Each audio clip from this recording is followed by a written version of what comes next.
Guys, we're excited to have you here. We are talking about type 2 diabetes today. So if you've never joined us before, we're glad you're here. And we are recording this. So if you aren't familiar with our webinar, this is actually maybe like 113, I think, maybe episode. So we record these. They're on YouTube. You can find us at bartonwebinar.com. I'll post that link here in the chat and on Facebook. Today's topic is type 2 diabetes. And one of the benefits of this webinar is not only do we get to learn from Dr. Saunders, who is full of so much wisdom, but you get to ask questions while we're on the webinar. And I just think there is so much value in that. And we get so many people that come back week after week just with questions that have come up for them as they're reversing their type 2 diabetes. And so you get to learn from those questions. If you have questions, post them in the chat, the Q&A. If you're on Facebook, post those in the comments. We'll get to as many of those as possible. And lately, we have been filled to the max on these webinars. So those of you who are in right now, you made the cut. Welcome.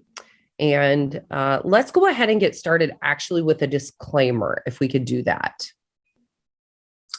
Yeah, I could do that quick. Okay. And also just wanted to say, so yes, this is where we talk about the Diabetes Solution Kit. And we do these webinars for free. And so our only ask of you is to participate, ask your questions, and also share this with others. Post this on social media. If you're on Facebook or Instagram or wherever you might be, share this with other people that you think might benefit from learning how to reverse type 2 and deal with blood sugar issues, because we have an awesome teacher here, Dr. Saunders.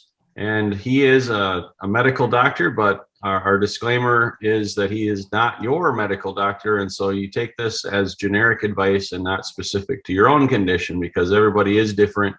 And so, yeah, but without further ado, Dr. Saunders, hello. Today it's cloudy in California, actually. I was just reading in Ontario, snow on the ground. So type 2 basics, the basics of type 2 is really, really simple. And one of the things that we talk about periodically is the difference between type 1 and type 2, because really, in a sense, they're opposite illnesses. You have the same name and they're opposite illnesses, which is why people often ask us, they go, well, if that's true, why is my doctor prescribing that medication? So, for example, for type 1, your pancreas doesn't make insulin, so you need insulin. But for type 2, your pancreas makes too much insulin, and so doctors are still prescribing insulin. And so people are asking, why is the doctor doing that? Well, it's because they gave it the same name. So what's in a name? Well, names are important, because if you hear diabetes, diabetes, that's not enough insulin. Blood sugar is too high. You need insulin to bring the blood sugar down. So obviously you give insulin. So just because it has the same name, well, how did that happen? The word diabetes just means peeing too much urine. And actually, originally there were only two types of diabetes known. One of them was diabetes insipidus. The other one was diabetes mellitus. And of course, they use Latin names for everything. Insipidus is insipid, which means bland. And mellitus means honey, which is sweet. So how did they know if your urine was sweet or bland? If you're peeing too much, and it was sweet, they would actually, the doctor would actually dip his finger, take a taste and go, yep, that's bland. So you have diabetes insipidus. Or if he tasted it and said, oh, your sugar is sweet, therefore you have diabetes mellitus, and that's sugar diabetes. So those two were the different types of diabetes. One, the diabetes insipidus, is a pituitary gland problem. The other, diabetes or a kidney problem. Sometimes the kidneys can excrete too much urine for other reasons. So the other was a sugar problem. And that was when the pancreas didn't make enough insulin, so that the blood sugar was going way up. And with the high blood sugar, in order for the kidney to get rid of that sugar, it would go with a lot of water too. So they would just be peeing all day and all night long. So those were the two types of diabetes. One was sugar, one was not. Well, then what happened is our modern society came about. And what happened was we have too much food, and people started eating, and they started eating a lot, and they started eating 3 meals a day. In other areas of the world where there's not a lot of food, 3 meals a day is like a luxury. Only rich people can have 3 meals a day. And for most times in the history of the world, the average person didn't have 3 meals a day. And then they didn't have this processed food where they could have like sugar. Like it used to be in the 1900, the average American ate 20 pounds of sugar a year. Now today, the average American eats his weight in sugar every year. So if you weigh 100 pounds, you're probably eating about 100 pounds of sugar. If you weigh 200 pounds, you're probably eating about 200 pounds of sugar. Average over the whole society is about 180 pounds a year, which is about average for what the whole society weighs. So that's a whole lot more sugar than people ever ate before. But it's not just sugar. People are eating more fat than ever before too. And fried foods and all kinds of fats and meats and stuff like that. And then protein as well. So the excessive amounts of food have brought on this second wave of diabetes. And now we have 2 types of diabetes. And when I was in school, there were all different names for these. There was adult onset diabetes and childhood onset diabetes. Children would get type 1, what we call now type 1, and adult onset was the type 2 diabetes. Well, what happened was young children, even 5 and 6 and 10 years old, were starting to get type 2 diabetes, where they would have high blood sugar from having insulin resistance. And so they stopped calling it adult onset and childhood onset, and they started calling it type 1 and type 2. So now we have the type 1 and type 2. So what's the difference? Type 1 is where your pancreas doesn't make insulin. Type 2 is where you make too much insulin, but you're resistant to it. In other words, you have it, but it doesn't work. The other one, you don't even have it. Either way, your blood sugar goes up. So what happens with type 1 is you have this cell, and in order for sugar to get into the cell, to give energy to the cell, you have to have insulin. Without insulin, it won't happen.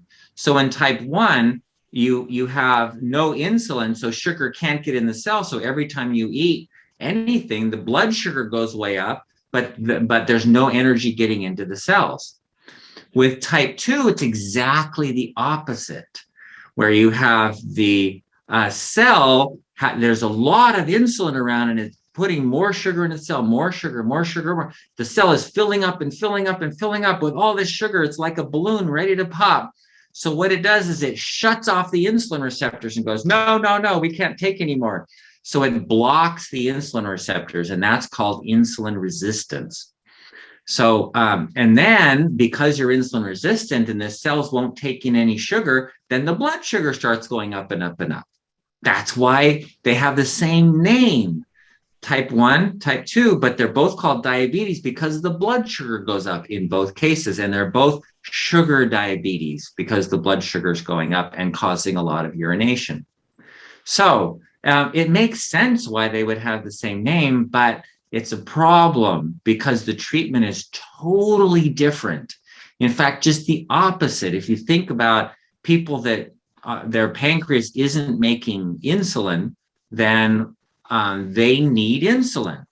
And so if you have type 1, you need insulin. If you have type 1.5, where you're making a little insulin but not enough, and you're resistant to it, you still may need to inject insulin, because without the insulin, you can't get sugar or amino acids into your cells to build up your body and to give you energy. But with type 2, it's exactly the opposite. You have to open up all of those insulin ports so the insulin starts working again. And the way you do that is you have this cell that's over full of sugar, and you have to start using up that sugar. So how do you use up sugar? Well, it's easy. You exercise.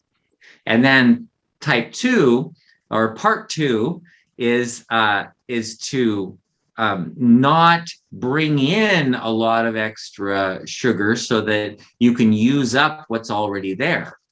And that would be our phase 1 of the program. So in phase 1 of the diabetes solution kit, you have a 20-gram carbohydrate diet. It's essentially a ketogenic diet. It's well spelled out, and it's been well used and well documented, and thousands of people have used it, and it works. And we have a whole bunch of thousands of testimonies to show you that it works. I've had personally patients that have used it, and it works for them. When it doesn't work, then you have to say, well, maybe I have like type 1 or type 1.5. Maybe I'm not making enough insulin. Very often, doctors don't test for insulin at all. So if it's not working, if you're doing phase 1 and you say, gee, my blood sugar is not going down. I've lost weight and everything, but my blood sugar is not going down. You may need to go to your doctor and say, I need some tests. I need to find out if my pancreas is working, if I'm making insulin, or how much insulin am I making? That is often a useful thing to know, so that you can know what to do to overcome this problem, to see what type you have. So the difference between type 1 and type 2, type 1 is not enough. Not enough insulin, not enough sugar, not enough proteins. Your cells are shrinking down, and they're dying from a lack of energy. Type 2 is exactly the opposite. It's too much, too much. And too much is too much sugar, too much fat, too much protein. Fat because it makes you resistant to insulin. Protein because that also releases insulin. And then too much insulin, so that the cells start blowing up too big and popping. And the liver, they actually do pop. If you ever heard of fatty liver disease, that's what's going on. The cells are just getting too full, and like balloons, they pop and leave a bunch of fat behind. Huh. That's interesting. And I was just thinking about, you talk about the too much is the problem, really, and just thinking about the age we live in, and consumerism and marketing, and how we're constantly bombarded with marketing of that sugar and fat. It's in everything, and it's so hard to avoid. And I feel like part of our job as educators is to help people be aware of that marketing.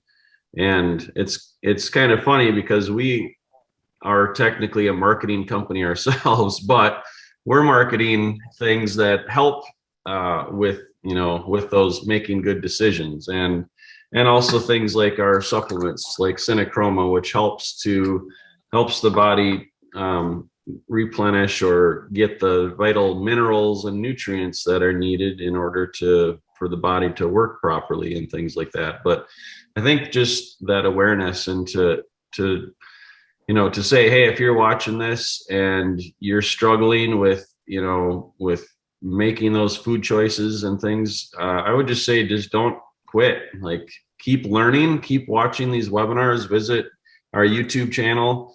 Dr. Saunders has shared, hundreds of hours now of questions and answers on our channel. And there's probably hardly any new questions that we get anymore, which is great. So that means you can go back and watch the webinars. And we've got some of our most frequently asked questions that are right on bartonwebinar.com that you can watch. But I think it's important too, just to spend time, every day, every week, watching these videos and reading through the diabetes solution kit, because there's a lot of really good, truthful information in here. And that's really what it takes, like, to retrain and educate your brain and help you to make good choices and realize, like, what's actually happening when you eat that big high carb meal or high fat meal and things like that. What's happening inside your body? Because you might not be able to see it really, but you're going to feel it eventually. And that's really what we're trying to help people feel better, because diabetes is just, can be a train wreck. I mean, it can cause vision loss, heart attacks, blindness, amputations, strokes, kidney failure. It's one of the leading causes of death, I think number 6 or number 7. And so it's a serious issue. And a lot of times, like, that insulin resistance can build up over time without showing many symptoms. And then all of a sudden it seems to, like, just show up in a fierce way. And so, it can come up and surprise people, but thankfully that's what we're here for. We're here to share those tips and remedies and things that Dr. Saunders has learned and studied and used in his own practice to help thousands of people. And so, like you said, we've got thousands of testimonials from people's lives are being changed for the better. And that's why we're in business and why we love to serve you guys with these webinars and with our products. And so just wanted to share that, a little bit of encouragement for people, and let's get back at it here. So I know today we've got questions that have come in, and a lot of people online. So feel free to put your questions in the Q&A part of Zoom there. That's the best place for Leslie to find them. And then Dr. Saunders let's get started. All right. One of the questions that actually came in this week on YouTube from Shantae, it says, what causes this? I take my fasting blood sugar. It's 125. Then I take it 1 minute later, sticking a different finger, and it's 110. Okay, that's a great question. So the rule is that these small devices are within 20% correct. So if you think about that, that's like, oh my gosh, if you have a blood sugar of 100, that means it could be anywhere from 80 to 120. If you're 120, you're talking from just under 100 to just over 140. So it's the same machine, the same blood dose. You could take a vial of blood and put it on 5 different machines, and you're gonna get 5 different answers. So the idea, those blood glucose monitors, they get you close. But they're not 100% by any means. And there's other reasons for that too. And that is, your blood sugar is going up and down constantly. And so if it's on the way up and you take it now and a minute later you take it again, it could actually be going up that fast. So, and it does. It can go down that fast. It can go up that fast. So two possibilities. Okay, Susan says, how will I know how and when to safely wean myself off of metformin if my A1C is consistently 6.9? Okay, 6.9 consistently. That's still in the diabetes range. So metformin is still reasonable. If you get your hemoglobin A1C down to around 6.5, 6.4, then I'm sorry. Yeah, 6.4, that would be the technically pre-diabetes. Even then, I would, metformin, you might even continue until you get into the 5s. So if you had, 5.7 or lower hemoglobin A1C, then, you could safely say, I don't need metformin at all. Metformin kind of forces your body to burn fat by blocking the sugar, the mechanism in the mitochondria. it's not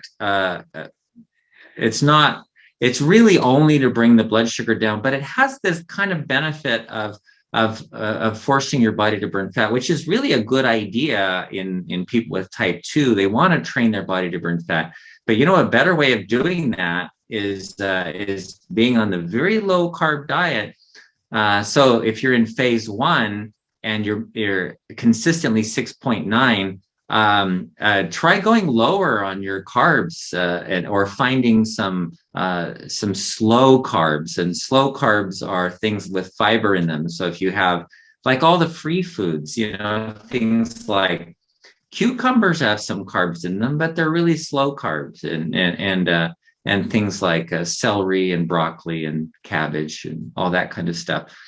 So using those kind of carbohydrates instead of saying, well, I get 20 grams and I can have apple juice or something like that, will just shoot your sugar up. So, changing your diet to include more fiber is often very helpful for that. But getting that blood glucose down, average, the hemoglobin A1C into the 5s, and then go off metformin or consider it. Talk to your doctor. All right. Awesome. Okay. You might be cutting out a little bit, Dr. Saunders, but we'll see what happens here. Okay. The next question is from Julie. After the initial cleanse of 20 grams of carbs per day, what is the recommended amount for the next phase, and how long should that phase last? Oh, that's a great question. So, in one sense, the phase 1 of the program is what we call an elimination diet. We're eliminating the carb factor from our meals, and allowing the blood sugar to get down, allowing the cells to use up all their carbohydrates, so they're open to having more sugar come in. So the insulin starts functioning better. But once you've gone through that elimination diet and things are functioning and you have normal levels, then the next part of your elimination diet is to start adding things in. So phase 2 is when you're adding things in, but you're still measuring your blood sugar. You still want to know what that is so that you can determine how different foods affect you. So this is the individualization of your program. It's your diet. We're not giving you you can only eat this, 1 low-calorie meatball. Well, I hate meatballs. Sorry. You have to add in things as you the things that you like, and one thing at a time, so that you can see how it affects your diet. So phase 2 can last for months. As you're adding things in, you're finding, oh gosh, when I eat watermelon, my blood sugar goes way up and I can't handle that. But if I eat cottage cheese, I'm good with that. So, there's different things will affect people differently. So this is the individualization of it. All right. Good stuff. Meg says, can you explain how the polysaccharides and other nutrients in Cordyceps mushrooms help diabetes and immune function? Okay, wow, that's a big thing. So how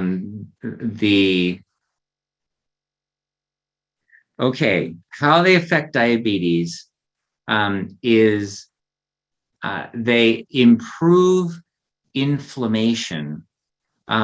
So type 2 diabetes, part of the problem is inflammation. In fact, they have shown that just adding omega-3 oils can decrease blood sugar as much as like metformin, because of the inflammation component.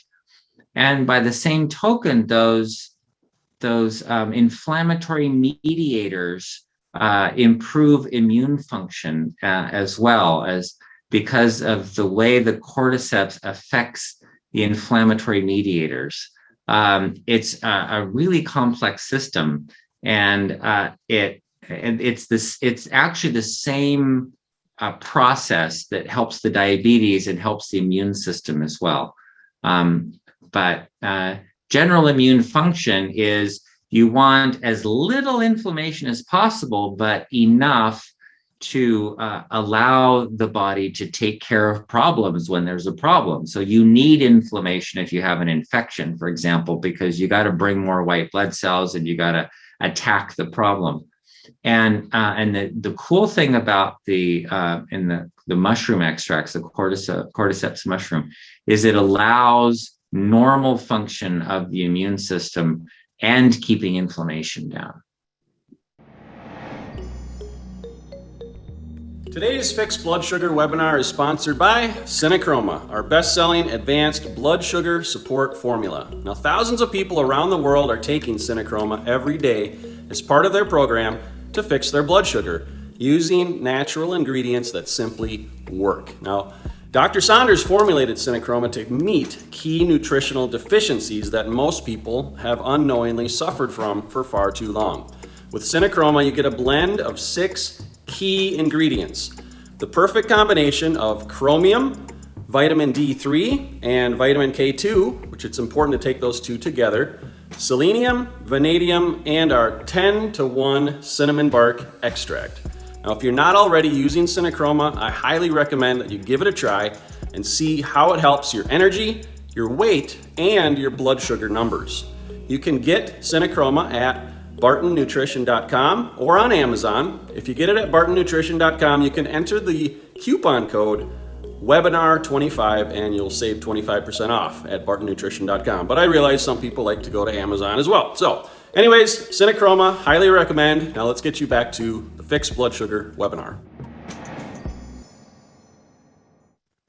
Okay. Let's see. This is from William. He says, when I got a CT scan, they found a couple gallbladder stones. I've noticed comfort at all, but would like a natural way to eliminate them. A friend had a way she used, but it would send my blood sugar from my regular 83 to the moon. She fasted for 3 days, drinking a gallon of apple juice each day.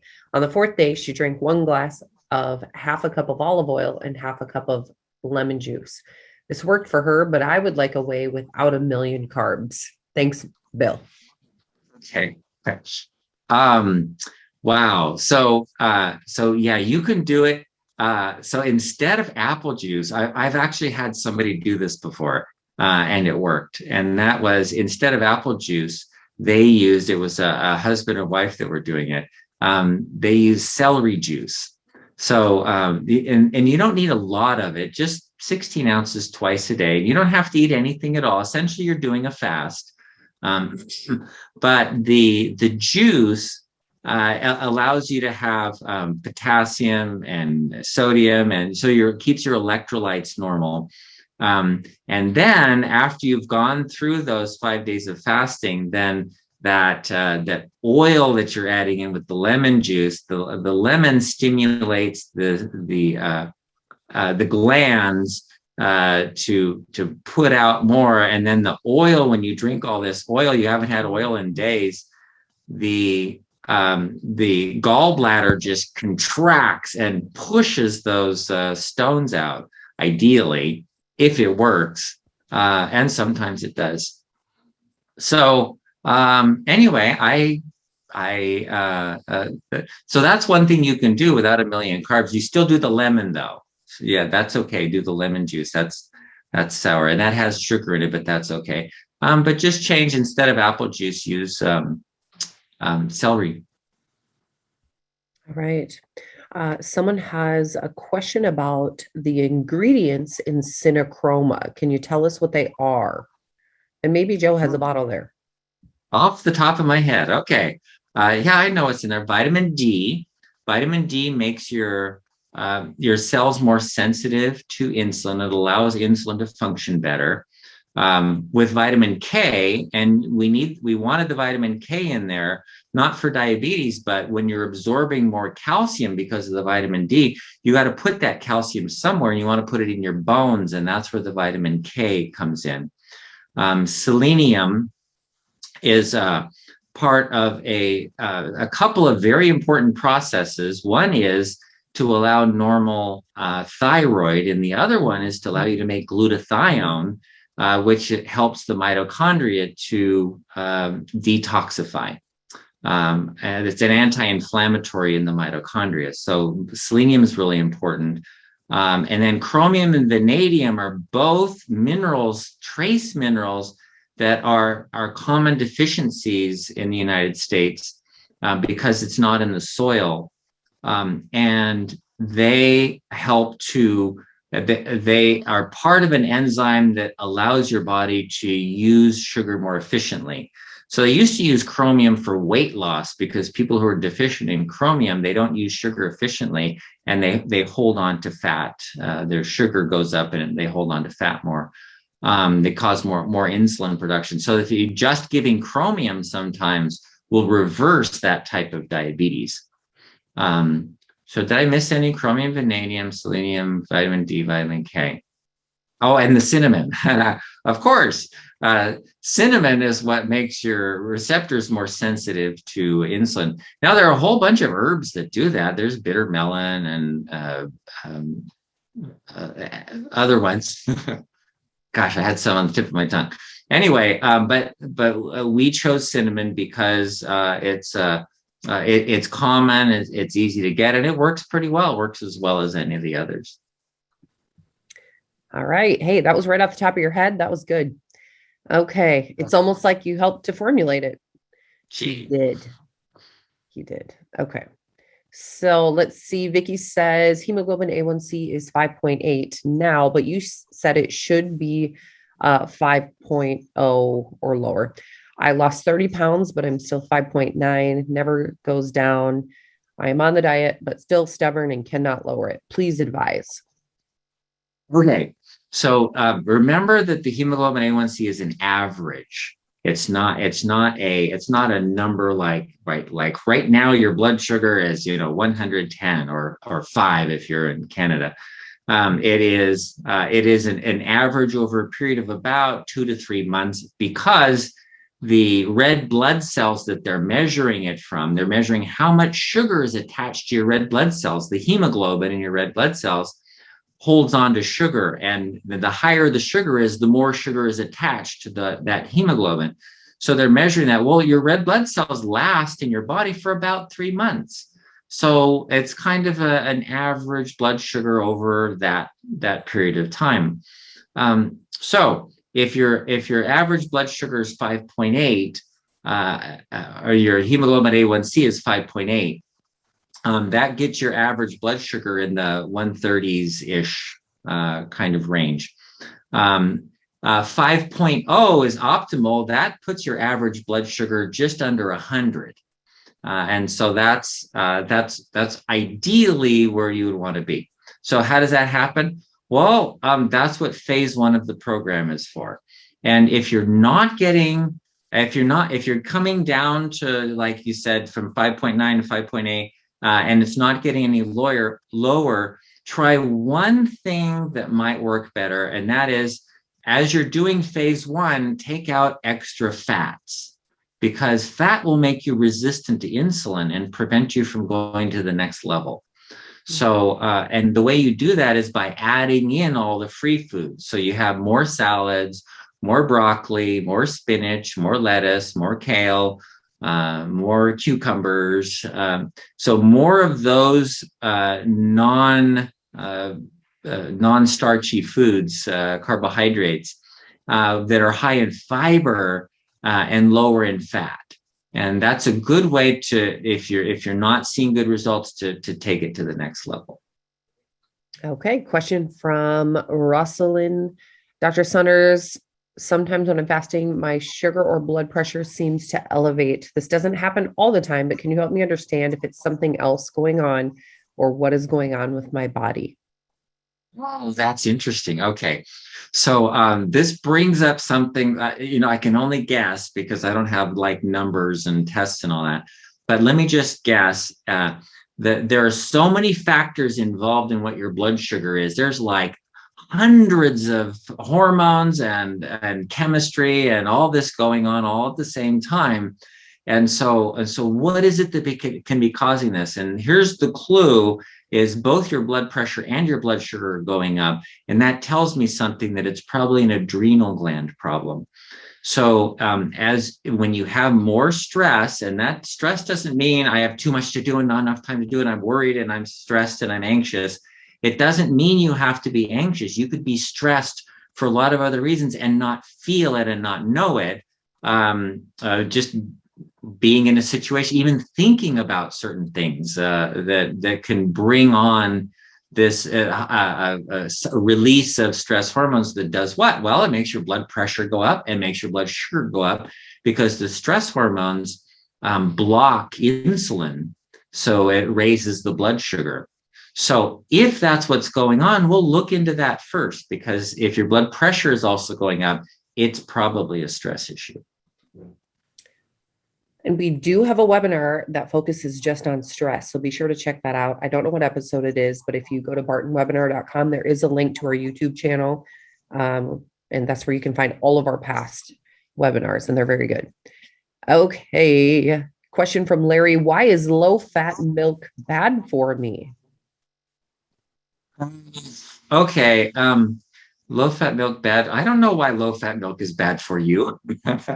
It could be that the lactose in the milk is a sugar. It's glucose and galactose, so you're going to be absorbing this glucose.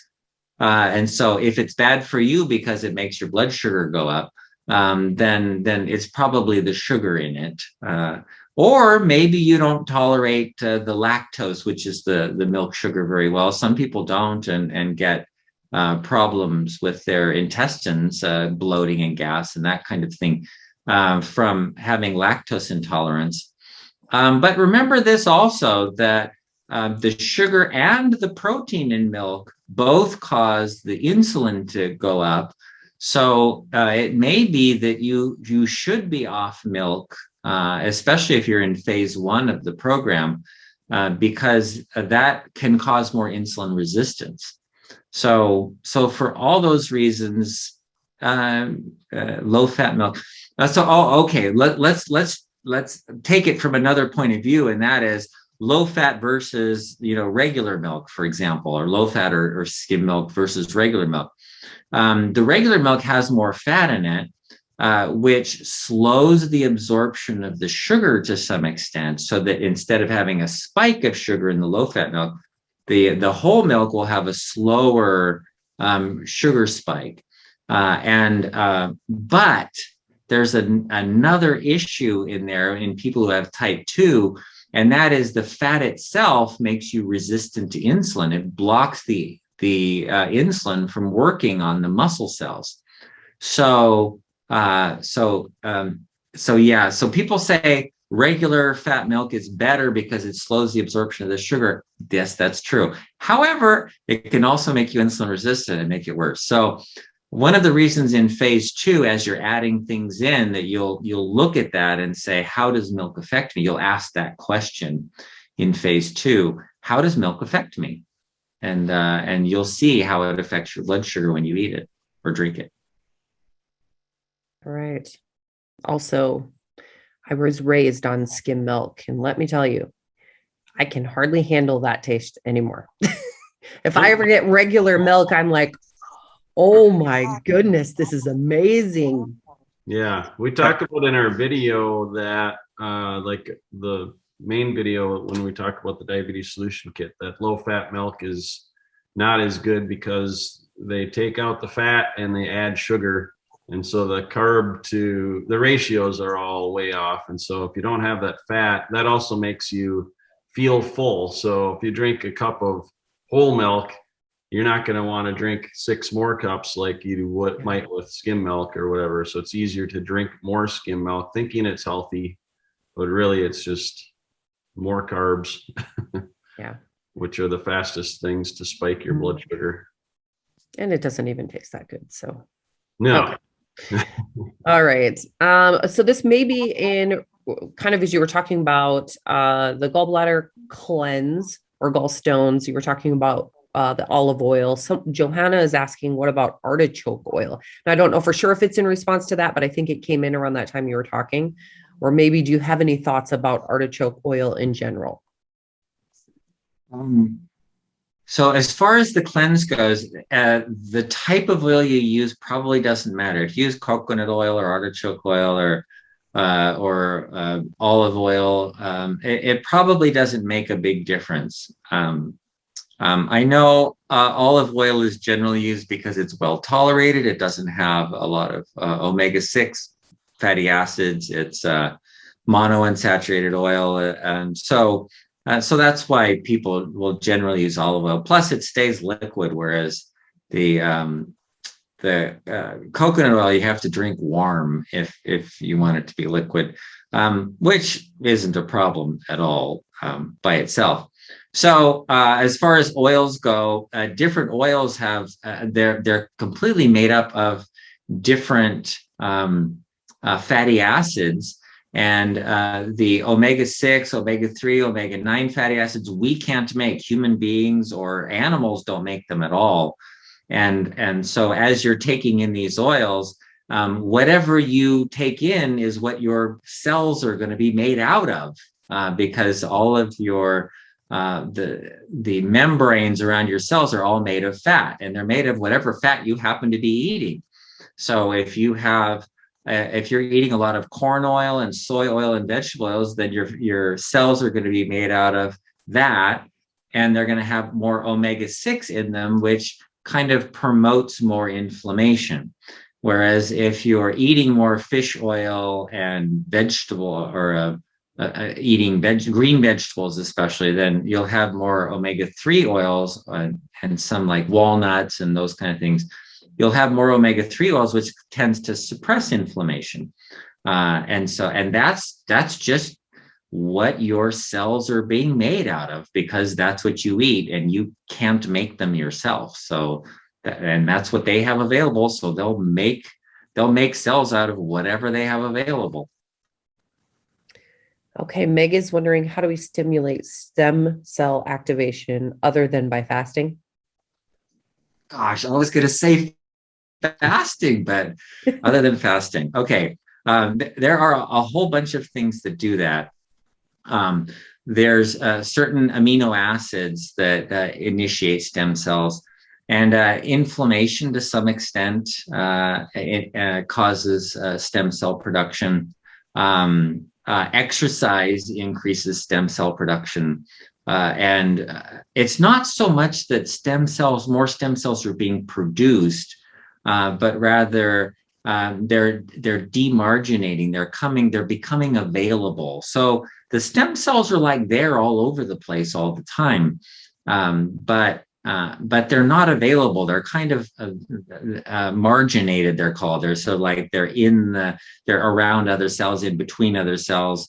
But then there are things that bring them out, and fasting is a great way to bring them out, and exercise is a great way to bring them out. And then there are certain amino acids also that do that, and inflammation brings them out.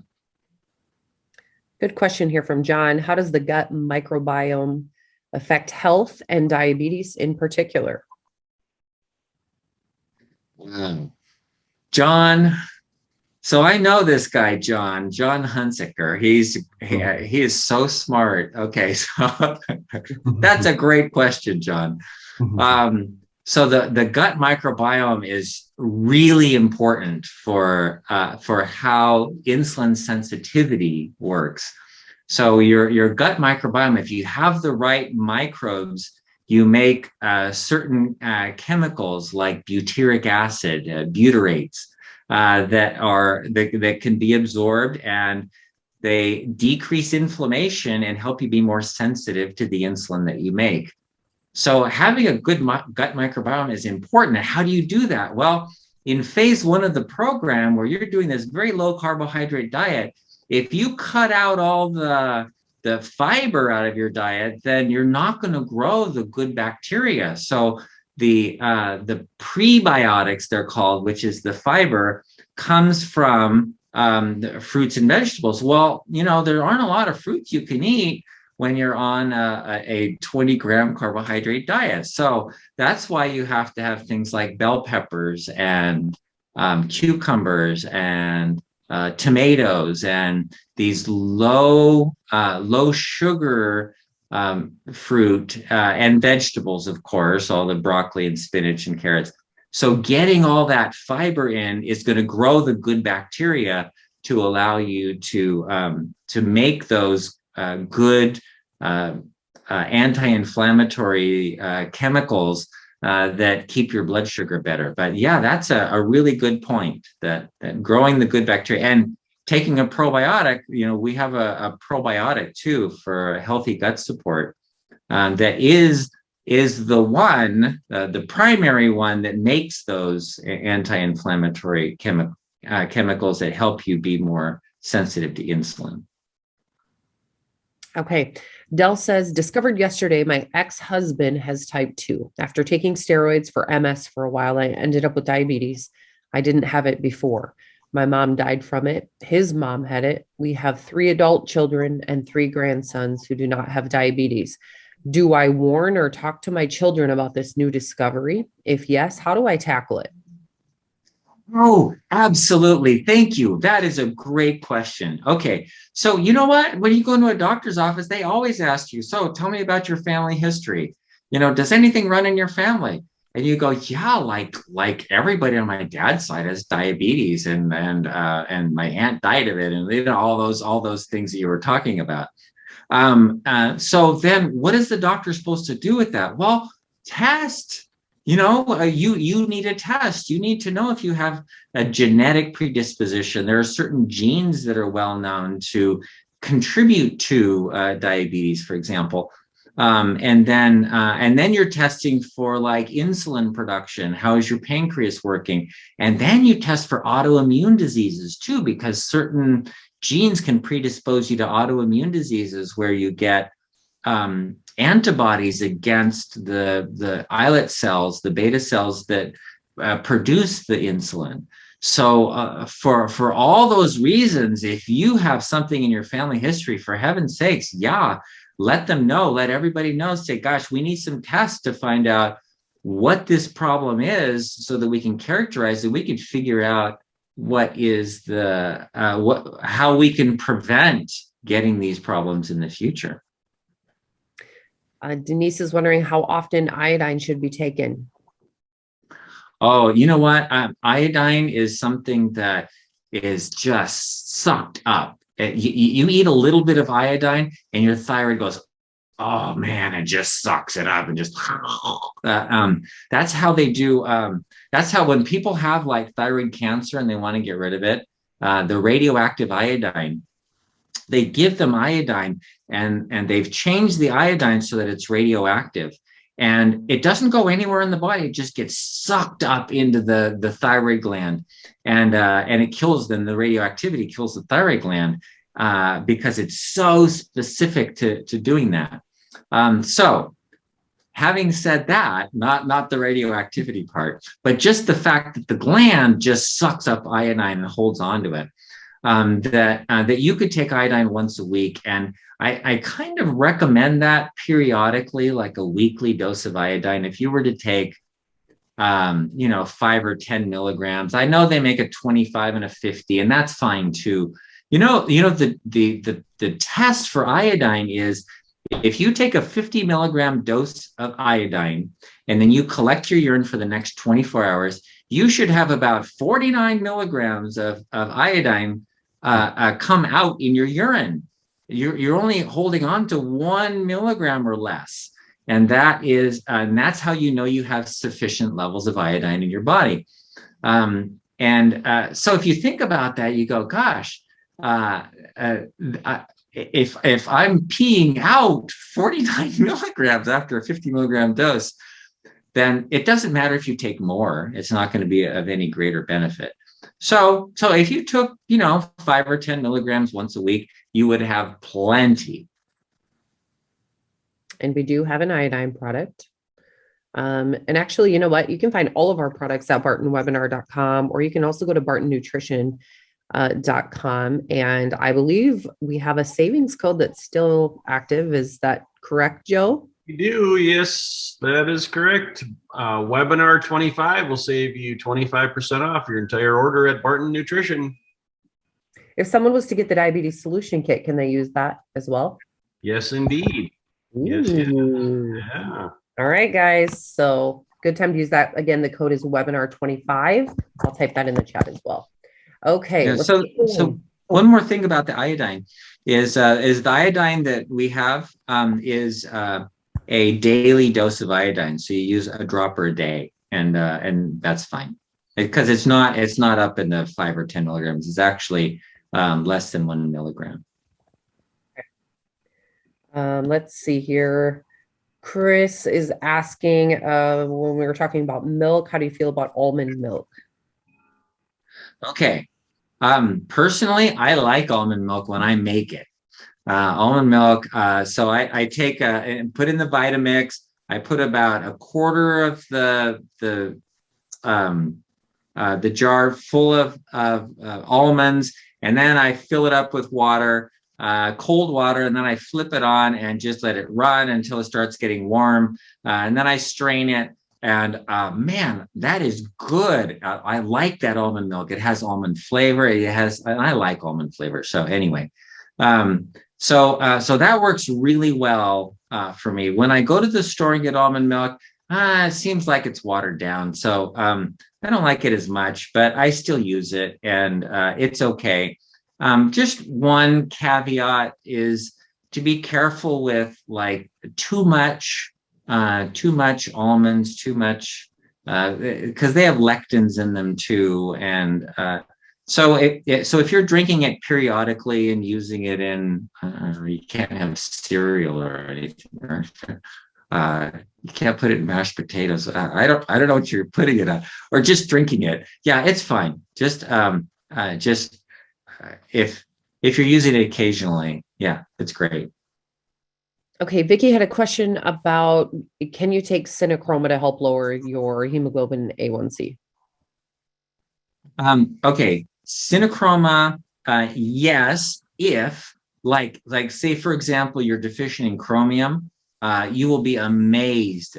And some people have written in saying, wow, I didn't even start the diet. I started the Cinechroma and my blood sugar went down to normal.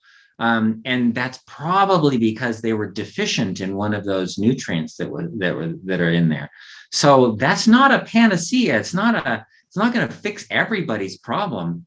But if you're deficient in one of those nutrients that's in Cinechroma, then you may find a big benefit in your hemoglobin A1C, and your blood sugar will dramatically improve just with the Cinechroma. Okay, Rosalind said the stress webinar is number 88, so that's good to know. And can the herbs like Cinechroma, Nervala, and Healthy Gut be taken on an empty stomach? Yes, yes, and yes. However, they can all be taken on an empty stomach, and that's not a problem. The Healthy Gut has enzymes in it. It's better taken with food. Cinechroma, it's actually better absorbed if you have a little bit of fat with it, because the vitamin D and vitamin K are absorbed with fat. So you need some fat in it. So it's better to take it with meals. And then the Nervala, those are B vitamin, alpha lipoic acid. Actually, alpha lipoic acid is better absorbed with fat too. So, it's probably better to take them with the meal. But if you take them on an empty stomach, it's not going to hurt. Okay. John had wondered if you were familiar with the Wellness Garage. It's a 6-week program for diabetics. Familiar with that at all? No, I'm not familiar with them. But gosh, if it's anything like what we do, yeah, it's probably good. Okay. Someone had mentioned they're not sure what phase 1 is. And so they're wondering if we have a video to refer to that. But Joe, maybe you could show the diabetes solution kit again. Yes, here it is. So in a nutshell, and we do cover this in detail in a previous webinar, and so I would suggest going to YouTube and our channel and then searching for phase 1, and it should come up because we put some notes and stuff in the video below. But the basics of phase one is lowering your daily net carb intake to 20 grams or less. So if you have 30 grams of carbohydrates and 10 grams of sugar, fiber, then that's 20 net carbs. And it's sticking to that until your blood sugar numbers come down. And then the other things we teach include the 6-10 reset, which is stop eating by about 6 o'clock at night, so that the important part is that you're in bed sleeping by 10 p.m. on an empty stomach.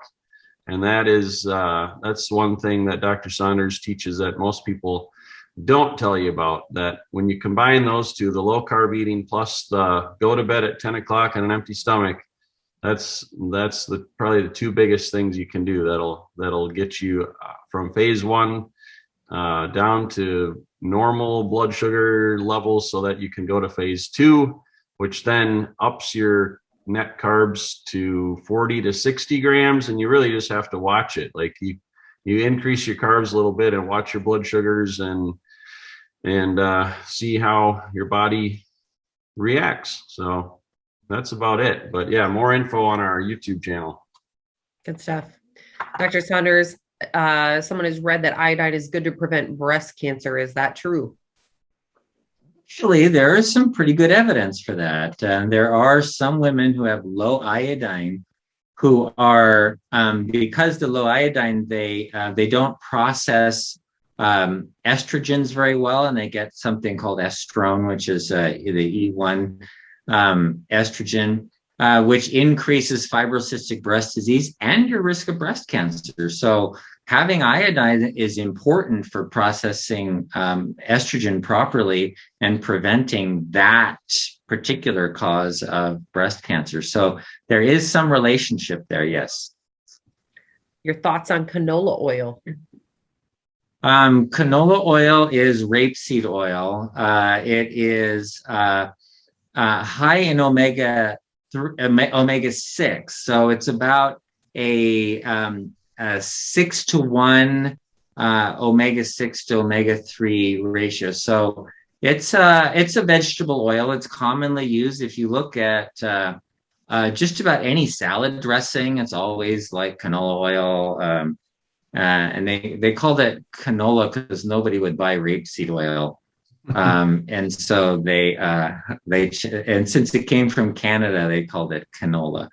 Anyway, it's a vegetable oil, and it's okay. It has omega 6 in it, but if you're eating a large amount of it, then it's really not a good long-term thing, because it will increase inflammation. Today's Fixed Blood Sugar webinar is sponsored by Cinechroma, our best-selling advanced blood sugar support formula. Now, thousands of people around the world are taking Cinechroma every day as part of their program to fix their blood sugar using natural ingredients that simply work. Now, Dr. Saunders formulated Cinechroma to meet key nutritional deficiencies that most people have unknowingly suffered from for far too long. With Cinechroma, you get a blend of 6 key ingredients: the perfect combination of chromium, vitamin D3, and vitamin K2, which it's important to take those two together, selenium, vanadium, and our 10-to-1 cinnamon bark extract. Now, if you're not already using Cinechroma, I highly recommend that you give it a try and see how it helps your energy, your weight, and your blood sugar numbers. You can get Cinechroma at bartonnutrition.com or on Amazon. If you get it at bartonnutrition.com, you can enter the coupon code webinar25 and you'll save 25% off at bartonnutrition.com. But I realize some people like to go to Amazon as well. So anyways, Cinechroma, highly recommend. Now let's get you back to the Fixed Blood Sugar webinar. You have to watch the omega 6 ratio, right? Too much of that, Right. not enough 3s. Yeah, Right. Inflammation and bloating and all that kind of stuff. Exactly. All right. Final question about oils, and then we know when you need to leave. How do you feel about spray oils from a can, especially olive oil spray? Do they negatively impact your blood sugar or internal organs? Okay, probably not. The spray oils, essentially it's just the oil, and they just have it under pressure and you spray it out, and that by itself isn't a problem. However, just consider that and your question of how they affect blood sugar, that's a good question.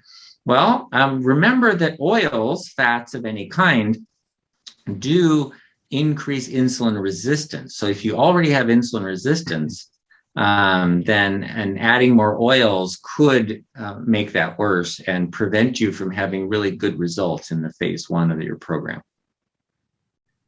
Okay, that is it for today. Thank you, Dr. Saunders. We'll see you next week. All right. Yeah. All right. That's Next week.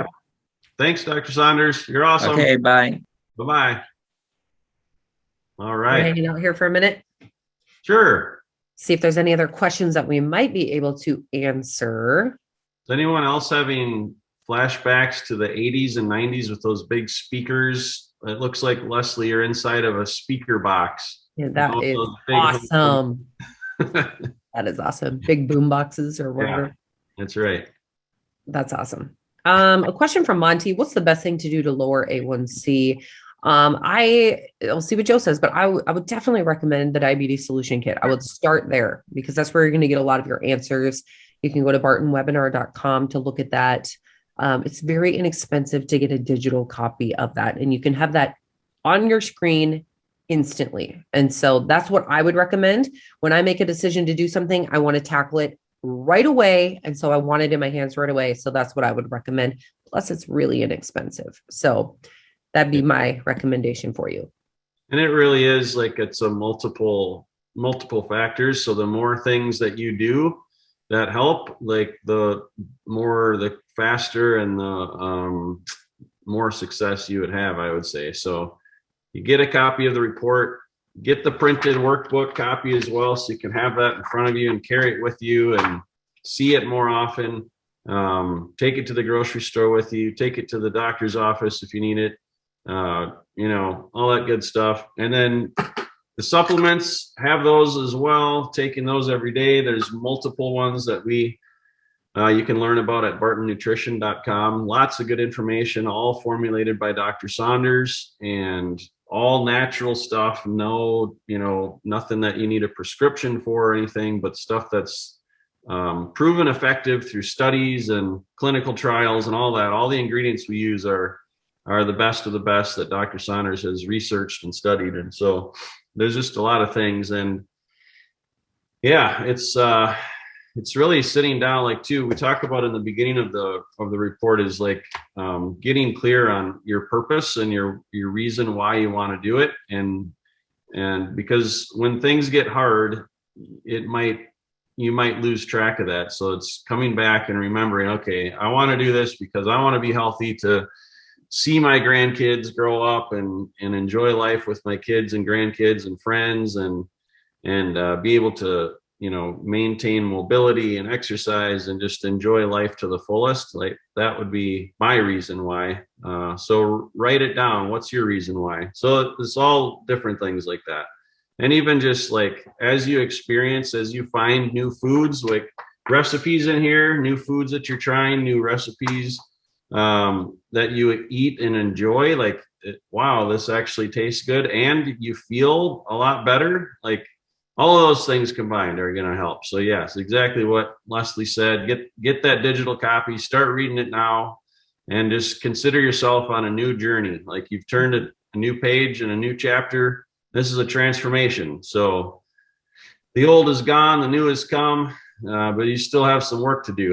You got to put in the effort, but you'll be rewarded for it. That's kind of a principle of life as well.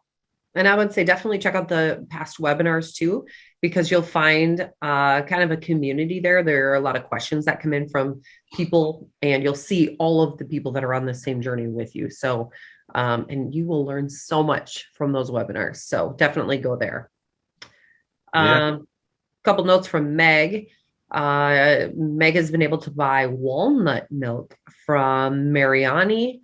So that's awesome. And I think there was another message from her too. Oh yeah, a great anti-inflammation drink from Trader Joe's, 100% ginger juice tea drink. And I add Rex. So Meg finds lots of really good stuff. So I'm not familiar what Rex is. Yeah, I'm not familiar with that. Let us know what that is. Mhm. But yeah, I love that you share these things. Chris uses almond milk in his shakes. Yeah, and we use some shakes too. We always just tell everyone if you're drinking shakes, see what ingredients are in there, see how many carbs are in it. Just because it's a shake doesn't mean it's healthy, right? Many of them are loaded with carbs. And so that's not something you want to do. You don't want a high carb protein drink when you're trying to reverse your type 2. Yeah. Another thing Dr. Saunders talks about often, and this is just a shortcut, if I don't think he talked about it today, but if you're getting stuck somewhere, like get your insulin checked. That's not a common test, but your doctor can order that test pretty easily. It's not something you can just poke your finger and get a test, but if your insulin level is low, like he talked about type 1.5 diabetes, and that is where you have both type 1 and type 2. So your pancreas isn't making enough insulin, and then it's also insulin resistant. And so a lot of times traditional doctors will prescribe insulin, even though your pancreas works fine. But like, that's not a great way to do it, because too much insulin is also a major issue. But getting your insulin levels checked is often insightful to see, might help you understand what's going on a little bit better. So, and we've talked about that in a few different past webinars as well. Mm-hmm. That's it. Cool. All Guys, right. we'll see you back here next week. Yeah. All right. Thanks, Leslie. Nice work. Thank you. Thanks, And everybody. invite a friend, guys. Invite a friend to come check out this webinar too. If you know somebody who might benefit from this, just send them to bartonwebinar.com. They can register right there. So Yeah, appreciate that. All right. Okay, good deal. Thanks, everybody. God bless. Have a great day.